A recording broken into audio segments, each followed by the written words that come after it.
Hello again, everyone. This is George Packard with Family Lawn and Landscape. Today I want to talk a little bit, starting to lose my light out here, so I'm just going to get to the point of the last video of the day. And that is employee mistakes that I have made, be it hiring employees, dealing with employees. I've dealt with a lot of employees over the years, so I do have a lot of experience in this. One of probably my biggest mistake that I've made is hanging on to what I call loser employees. When I say this, I always have the tendency to try to make good employees better. I'm always trying to make them better than what they actually are, or, at the very least try and show them what they can be, and to try and train them, and I always like to hire from within, all that kind of stuff. So, my biggest thing, one of my biggest problems, is I don't know when to let go of a loser employee, okay? I have bent over backwards for a lot of my employees, and I've just gotten stung so many times from them that I'm just numb from having this happen. And I'm sure it's happened to you too, probably, if you've been in the business any amount of time and you have any employees. You treat them like they're a member of your family after a while, and you share everything with them, all your business ideas and, the heartaches, the good, the bad, the ugly. And then they turn around and they just shit on you and crap on you and just walk away and leave you hanging, and just a complete different person that you never knew was there. I remember one guy I hired. I felt so sorry for this kid. I call him a kid. He was like 30-some years old. Anyway, he had a heart condition. He had Tourette's. He was goofy. He was just big, tall, almost 7 feet tall. I felt so sorry for this kid. He had some kids. He had a girlfriend. He's trying to take care of them. He hasn't talked to his parents in 14 years. All these things that happened to him, and I felt horrible for him. I brought him under my wing, trained with him every day for 3 weeks, thought the world of this kid, and he turned right around and shit on me and just didn't show up for work. And I mean, just ridiculous. I spent 3 weeks of my time with this guy, and I never should have done it. So that's what I talk about when I talk about loser employees. That's one of the things I'm talking about, okay? You need to watch your employees closer. You really do. You need to pick up on the little telltale signs when there's going to be trouble. And again, I don't want this whole thing to be a negative experience. But again, these are about mistakes that I have made. I want you to learn from them. Not all employees are bad people, by all means. We have plenty of good employees out there.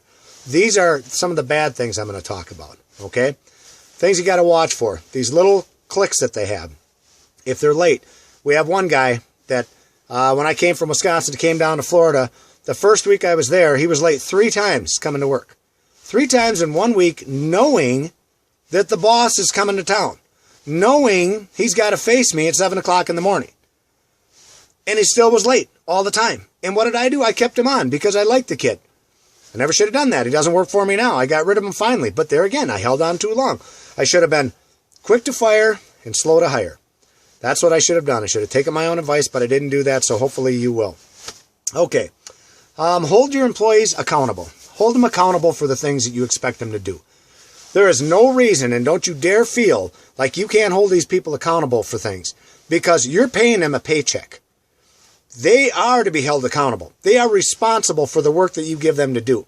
And if they're not going to do that work, then they're not responsible employees, and you don't need to have them. Get rid of them. And again, slow to hire, quick to fire. Here's the reason I say that. You're going to hear me say it 100 times. Let's say in a given year, I go through 30 employees. Okay? Now, out of those 30 employees, I really want to get 5 or 6 that'll stay with our company and move forward and grow with our company.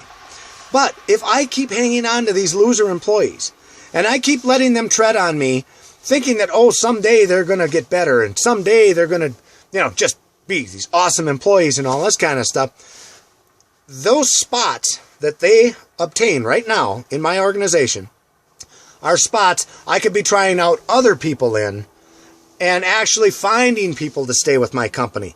Do you understand what I'm saying? I'm saying get rid of these bums. If they're not working out, if you see the telltale signs, get rid of them. You don't need them. I don't need them.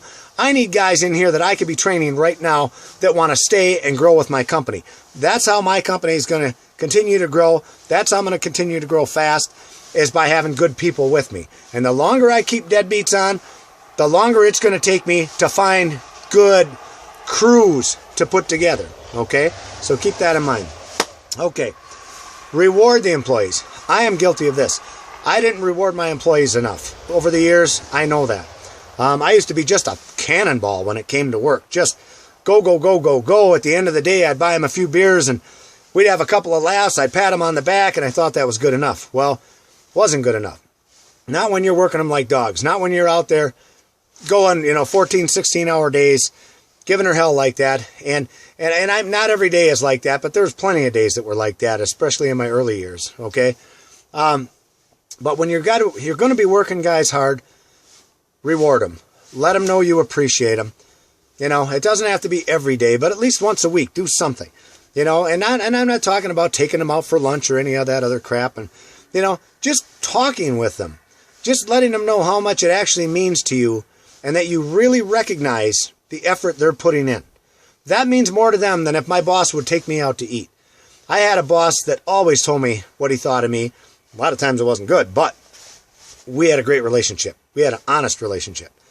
And he told me, George, I'm really proud of you. You're doing a good job. That meant more to me. I would have killed for that boss. I love this guy. His name was Brett Coleman. He was the greatest boss I ever had in my life.